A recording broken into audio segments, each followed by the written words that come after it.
So നമ്മൾ second മോഡ്യൂളിൽ പഠിക്കുന്നത് അസംബ്ലേഴ്സ് ആണ്. സോ അസംബ്ലേഴ്സിൻ്റെ ഒരു ഇൻട്രൊഡക്ഷൻ നമ്മൾ ഓൾറെഡി ഫസ്റ്റ് മോഡ്യൂളിൽ പറഞ്ഞു പോയിട്ടുണ്ടായിരുന്നു. സോ ഈ ഒരു മോഡ്യൂളിൽ നമ്മൾ ആ ഒരു അസംബ്ലേഴ്സിനെ പറ്റിയിട്ട് ഡീറ്റെയിൽ ആയിട്ടായിരിക്കും പഠിക്കുന്നത്. സോ അസംബ്ലർ എന്ന് പറയുന്നത് നമുക്കറിയാം, ഒരു സോഴ്സ് പ്രോഗ്രാമിനെ ഒബ്ജക്റ്റ് കോഡാക്കി മാറ്റുക, അല്ലെങ്കിൽ നിമോണിക് ഇൻസ്ട്രക്ഷനെ മെഷീൻ അണ്ടർസ്റ്റാൻഡബിൾ ലാംഗ്വേജിലോട്ട് മാറ്റുക എന്നുള്ളതാണ് അസംബ്ലറിൻ്റെ ഏറ്റവും ഇമ്പോർട്ടൻ്റ് ആയിട്ടുള്ള ദൗത്യം എന്ന് പറയുന്നത്. സോ ബേസിക് അസംബ്ലർ ഫങ്ഷൻസ് എന്ന് പറഞ്ഞിട്ട് നമുക്കൊരു 5 ഫങ്ഷൻസ് ഉണ്ട്. ഇത് ഇമ്പോർട്ടൻ്റ് ആണ്, ഇത് പഠിക്കേണ്ടതാണ്. സോ ഫസ്റ്റ് അസംബ്ലർ ഫംഗ്ഷൻ എന്ന് പറയുന്നത് സിംബോളിക് ഓപ്പറൻസിനെ ഈക്വലൻ്റ് മെഷീൻ അഡ്രസ്സസിലോട്ട് മാറ്റുകയാണ്. ഓപ്പറൻസ് എന്ന് പറഞ്ഞാൽ നമുക്കറിയാം, ഇപ്പം ആഡ് എ കൊമ ബി എന്ന് പറയുന്നത് എയും ബിയും അവിടെ ഓപ്പറൻസും, ആഡ് എന്ന് പറയുന്നത് അവിടെ ഓപ്പ് കോഡുമാണ് അല്ലെങ്കിൽ ഓപ്പറേഷനാണ് പെർഫോം ചെയ്യുന്നത്. സോ ഈ ഒരു ഓപ്പറൻറ്റിനെ മെഷീൻ ഈക്വലൻ്റ് അഡ്രസ്സസിലോട്ട് കൺവേർട്ട് ചെയ്യുക എന്നുള്ളതാണ് അസംബ്ലറിൻ്റെ ഫസ്റ്റ് സ്റ്റെപ്പ് എന്ന് പറയുന്നത്.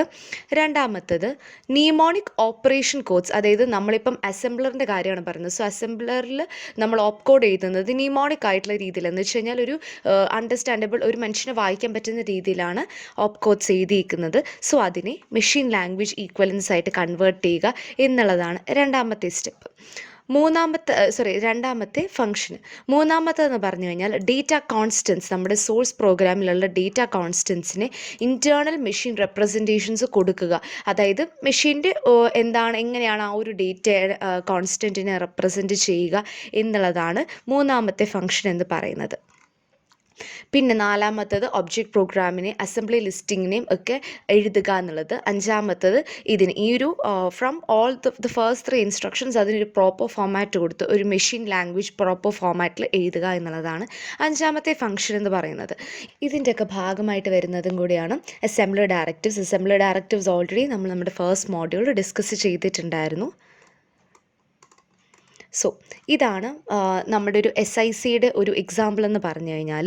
അപ്പോൾ നമ്മൾ നേരത്തെ പറഞ്ഞ പോലെ തന്നെ ഇനീഷ്യലി ഉള്ളതെല്ലാം ഇതിൻ്റെ ഇൻസ്ട്രക്ഷൻസ് ആണ്. ഇതെങ്ങനെ വർക്കൗട്ട് ചെയ്യണം എന്നുള്ളതിൻ്റെ ഇൻസ്ട്രക്ഷൻസും താഴോട്ട് കൊടുത്തേക്കുന്നത് ഓരോ ഡേറ്റയുടെ അല്ലെങ്കിൽ ഓരോ വേരിയബിൾസിൻ്റെ ഡെഫിനിഷൻസ് ആണ്. സോ അതിൻ്റെ ഒരു എക്സാമ്പിളാണ് നമ്മളിവിടെ കൊടുത്തിരിക്കുന്നത്. സോ ഇവിടെ നമുക്ക് കാണാനായിട്ട് സാധിക്കും, ഇവിടെ നമ്മൾ എക്സ് ഒക്കെ യൂസ് ചെയ്തിട്ടാണ് നമ്മൾ ഈ ഒരു പ്രോഗ്രാം എഴുതുന്നത്. ഈ എക്സ് എന്ന് പറയുന്നത് ഫസ്റ്റ് മോഡ്യൂളിൽ പറഞ്ഞ പോലെ തന്നെ ഇൻഡെക്സസിനെ സൂചിപ്പിക്കാനായിട്ടാണ്. പിന്നെ ഇതിൻ്റെ കൂട്ടത്തിൽ നമുക്കിവിടെ വായിക്കാനായിട്ട് സാധിക്കും, നമ്മൾ റെക്കോർഡിനെ ഒരു ബഫറിലോട്ടാണ് റീഡ് ചെയ്യുന്നത്. കണ്ടോ, STCH it's read to a buffer. നമ്മളിപ്പോൾ ബഫറിലോട്ട് ഈ ഒരു പ്രോഗ്രാമിൽ റീഡ് ചെയ്യുന്നതിൻ്റെ റീസൺ എന്താണെന്ന് വെച്ച് കഴിഞ്ഞാൽ, നമ്മൾ ഇപ്പം പല സൈമൾട്ടേനിയസ് ആയിട്ട് റീഡ് ആൻഡ് റൈറ്റ് ചെയ്യുമ്പോഴത്തേനും ഒരു കൺഫ്യൂഷൻ അവോയ്ഡ് ചെയ്യാൻ വേണ്ടിയിട്ടും ഈ ഒരു ഓപ്പറേഷനെ സ്പീഡിൽ പെർഫോം ചെയ്യാൻ വേണ്ടിയിട്ടും കൂടിയാണ് നമ്മളങ്ങനെ ചെയ്യുന്നത്. സോ അതാണ് നമ്മുടെ താഴത്തെ എക്സ്പ്ലനേഷനിൽ പറഞ്ഞിട്ടുള്ളത്. സോ RDRECയും WRREC എന്ന് പറയുന്നത് സബ് റൂട്ടീനിൽ read and write for the records അതിന് വേണ്ടിയിട്ട് യൂസ് ചെയ്യുന്നതാണ്. RDയും WD എന്ന് പറയുന്നത് റീഡ് ഡേറ്റ റൈറ്റ് ഡേറ്റയാണ്. സോ അത്രയും കാര്യങ്ങളാണ് നമുക്ക് ഈ ഒരു അസംബ്ലറിൻ്റെ ഇൻട്രൊഡക്ഷനിൽ പറയാനുള്ളത്.